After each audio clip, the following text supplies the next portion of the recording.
Tem uma coisa que eu sempre falo que você precisa ter alguma coisa que te move, né? Você precisa ter um norte para você empregar o seu esforço de estudo, de prática, né? Uhum. Eu nem sabia que existia esse termo quando eu tinha algo, acho que eu enxergava que o meu esforço ia ser recompensado. Para muitas pessoas hoje isso chama-se propósito, né? As pessoas falam muito sobre essa Sim, a questão do gente fala propósito. bastante aqui. E eu fazia tudo isso de forma empírica, sem saber o que era Uhum. propósito, sem nada, mas eu sabia que eu ia chegar em algum lugar. Então isso me dava um conforto para que eu fosse buscar, para que eu fosse buscar esse crescimento na minha carreira, na minha profissão, na minha vida. E tem um trecho no livro, eu não recordo qual livro, que ele fala o seguinte, né? Que as pessoas que têm esse propósito definitivo, definido, ou que conseguem ter uma concepção sobre isso, elas identificam o que querem e elas fazem de tudo para conseguir o que querem, colocando o esforço devido na maneira proporcional para conseguir atingir os O propósitos. As planejamento, né? pessoas que não conseguem entender isso, as pessoas elas se perdem entre tarefas rotineiras, muitas vezes arrumam qualquer emprego só para conseguir trabalhar pelo dinheiro no final do mês, e são aquelas pessoas que ficam nos corredores das empresas reclamando. Então são aquelas pessoas que elas passam a vida delas nos corredores das empresas reclamando. E quando ela encontra alguém que tem um propósito, que quer fazer diferente, o que ela vai falar é o seguinte: olha, para que você vai trabalhar tanto? Para que você vai se esforçar se você não precisa fazer isso? Para, você quer aparecer, você está fazendo uma palestra, para que você vai fazer isso? Você quer aparecer? Então, eu fui contestado várias vezes durante a minha carreira por algumas dessas pessoas. E eu ficava em paz comigo mesmo porque eu sabia que alguma coisa eu estava fazendo. Mesmo trabalhando dentro de uma instituição, eu dei o meu melhor e fui intraempreendedor dentro da instituição.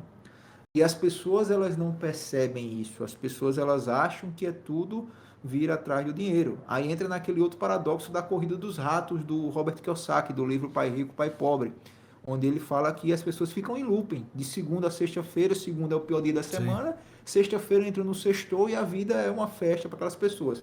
Só que chega um determinado momento onde a vida vai cobrar. Uhum. E aí, quando você for se confrontar, olhar no seu espelho daqui a 10 anos mais para frente, você vai viver no se eu tivesse voltado, se eu tivesse feito isso, se eu tivesse me esforçado, se eu tivesse estudado. E eu não quero dar margem para o si na minha vida. Então eu preciso tomar as rédeas da situação. Então isso tudo a gente consegue enxergar com a concepção do propósito. Então para mim é muito tranquilo. Qual é o meu propósito? Ajudar as pessoas a terem resultados na internet. Como foi que eu descobri isso? Descobri isso de uma forma que eu fui incubado dentro do Sebrae e chegou uma hora que estava muito claro para mim. Mas tem pessoas que vão passar a vida e não vão descobrir o porquê elas vieram, qual a missão delas, né? Vai ter pessoas que não vão descobrir isso. E aí é que vale a pena você começar a entender que se você tem realmente essa dedicação, se você tem realmente claro onde você quer chegar, o que você quer fazer, cara, é questão de tempo de você chegar lá. É questão de tempo. Agora o tempo é mais rápido para alguns e demora para outros, mas é questão de tempo. E as pessoas pecam muito nisso, né? As pessoas querem muito imediato, Uhum. querem muito sucesso, que eu chamo de sucesso nesse miojo, né? 3 minutos está pronto, já não vai É. acontecer isso. E as pessoas elas precisam entender e acreditar mais no processo. Então, mas você teve esse aprendizado empírico, que nem você mesmo citou, e muitas as pessoas acabam conseguindo fazer, entender isso, mas não todas, né? E eu acho que assim, é nosso papel hoje, né? Que até agradeço, né? Você estar aqui justamente para passar essa informação, né? Para passar isso para o público. E que é um dos nossos objetivos aqui do podcast, né? Assim, vocês não precisam apanhar tanto quanto a gente apanhou até descobrir isso, né? E por sorte ter conseguido chegar nessa conclusão, né? Pessoas como você repassando isso ajuda muito essas pessoas que estão começando às vezes a ter esse entendimento.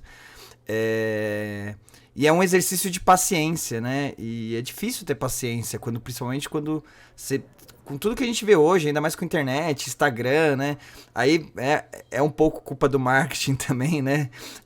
Rafa, a gente sabe disso, a questão das redes sociais, mostrando, né, status, luxo, etc. Todo mundo, é natural do ser humano, né? Ser ambicioso, ter ansiedade por conquistar essas coisas, mas nada vem de graça, nada é fácil, né? Principalmente, né, pra gente que veio de origem humilde e tal. Tem gente que tem sorte, etc, normal, mas se você não é um privilegiado que teve essa sorte, o caminho é árduo. E esse exercício de paciência é complicado. Mas eu tenho um exemplo até da minha vida pessoal bem semelhante com o seu, que eu vou falar de forma bem rápida aqui, porque é mais ou menos a mesma coisa. Eu fui estagiário do Banco Real, aqueles de caixa eletrônico, né, com o coletinho Posso Ajudar e tal, né? Eu fazia faculdade de administração na Uninove, que também era o que eu conseguia pagar na época e tal. Comecei a trabalhar desde os 16 anos e tal. E pra conseguir a vaga de estagiário, eu tive que fazer tipo, umas 4 entrevistas. E eu fiquei muito feliz de conseguir. E o salário era muito baixo, mas oportunidade num banco. Era o sonho para quem fazia administração na Uninove, trabalhar em banco, né? E aí com a perspectiva de poder crescer lá dentro depois. E aí eu consegui o estágio. Era R$ 800 de auxílio de custo, sem benefício nenhum, porque era estágio e tal. Mas pra mim, na época, já era bom. E depois que fiquei 2 anos lá, aí ia acabar minha faculdade. E bem nesse tempo, o Santander comprou. E aí eles estavam mandando uma galera embora. E eu não consegui ser efetivado. E se eu fosse efetivado, eu ia virar um caixa de banco e tal. Que o salário, pra mim, naquela época era muito. Hoje a gente sabe que é bem baixo. Só que tem uns benefícios, né? Pô, R$ 500 de vale alimentação, eu já ficava feliz da vida. Mas eu não consegui. E isso me frustrou de uma forma arrebatadora. Foi muito semelhante à história que você contou da Ford, né? Que você não conseguiu passar na entrevista. Eu também fiquei muito frustrado. Só que assim, dentro dos 2 anos de estágio, por mais que fosse um trabalho, aquele trabalho repetitivo, né, de ajudar, auxiliar no caixa eletrônico, fazer arquivo, que era tudo em papel, as pastinhas, nossa, um serviço chato danado, que era muito comum antigamente, né, de quem tava começando a fazer, office boy, etc. Mas eu dei o meu melhor, e mesmo dando o meu melhor, eu não consegui ser efetivado. Isso me frustrou demais. Mas eu respirei e falei, beleza, vambora, agora eu vou mandar currículo. Depois de 3 meses que eu saí do banco, eu entrei numa empresa de tecnologia. Que foi da mesma forma que você entrou no marketing. E a área de tecnologia foi o que eu consegui crescer e hoje montar meu próprio negócio, ter uma empresa bem sucedida e etc, com vários funcionários. E hoje tá aqui falando com você nesse podcast, falando sobre empreendedorismo, sobre tecnologia, etc. E era um negócio que na época me frustrou tanto.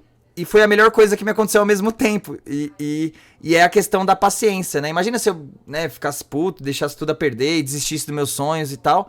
Não teria acontecido o que for. Então, é mais um exemplo de que realmente, às vezes, a gente tem que dar o nosso melhor e ter paciência. Às vezes, não vai ser naquele time que você quer, mas se você insistir e persistir, as coisas acabam acontecendo. Com certeza. E a gente vive muito isso. Você falou muito bem sobre essa questão das redes sociais, que parece que tudo é uma festa, né? É. Todo mundo tá feliz nas redes sociais. Eu nunca vi ninguém colocar assim, ó, cortaram minha luz. Não tô conseguindo pagar o gás de casa. Mas aí vai pra esquina de casa, tira uma foto como se estivesse em Dubai. E aí as pessoas que acompanham aquilo ali, às vezes as pessoas ficam até tristes, frustradas. Porque, porra, o cara tá aqui, tá saindo, tá viajando, tá num lugar massa e eu tô aqui fazendo o meu. E eu quero dizer para a galera que está acompanhando aí o nosso podcast, a nossa conversa aqui e tudo que você passou no Banco Real, eu sei muito bem como é essa dor de você ter a rejeição, mas eu acho que é um combustível muito forte para você virar o jogo quando você é rejeitado, quando você chega no fundo do poço. Tem até uma postagem que eu fiz que é bem assim, né? Que tem os 3 maiores professores da vida. Essa aqui é bem interessante. O primeiro professor da vida é o fracasso. Então, o maior professor da vida é o fracasso. Segundo, é você não ter dinheiro, bolsos vazios. E o terceiro é o coração partido. Então, tem vez que a vida... Eu acho que eu já tive os 3, já tive esses 3 professores. Faz os 3 professores de uma vez só. Aí é triste. Pô, aí é dureza, aí é hein? triste. Aí você fica realmente numa situação assim que, poxa, você fica se perguntando, né? Às vezes se questionando, né? Por que tá acontecendo isso comigo e tal. Mas eu acho que é uma forma de você apanhar e ganhar a casca grossa pro que tá vindo pra frente. Sim. Então, imagina, se eu não tivesse tido esse fracasso na Ford, e logo depois tive o coração partido também. Eu já estava com o fracasso dos bolsos vazios. Então, foram os 3 professores que vieram para mim naquela época lá. Uhum. Se eu não tivesse tido esse fracasso, essa lição, será que eu teria tido esse combustível, esse gás, esse sangue nos olhos que eu tive para estudar que nem um louco, para conseguir transformar minha realidade? Então, muitas Sim, vezes isso sim. acontece para que Um você ganhe propósito casca maior, né? grossa, um propósito maior. Você conseguir ter essa casca grossa. Mas ele vai se conectar com pessoas que ele vai ser provocado a pensar e a partir dali ele pode buscar a sua própria verdade. Ele não vai ser massa de manobra. Entendeu o sentido Sim, das faz total coisas? sentido. Só Aí o que cara as pessoas... adquiriu o olhar crítico para conseguir filtrar isso, né? Obviamente Isso, ainda isso. pode, né? Pode cair num erro ou outro, mas já filtra uma boa parte e já ajuda bastante nesse sentido.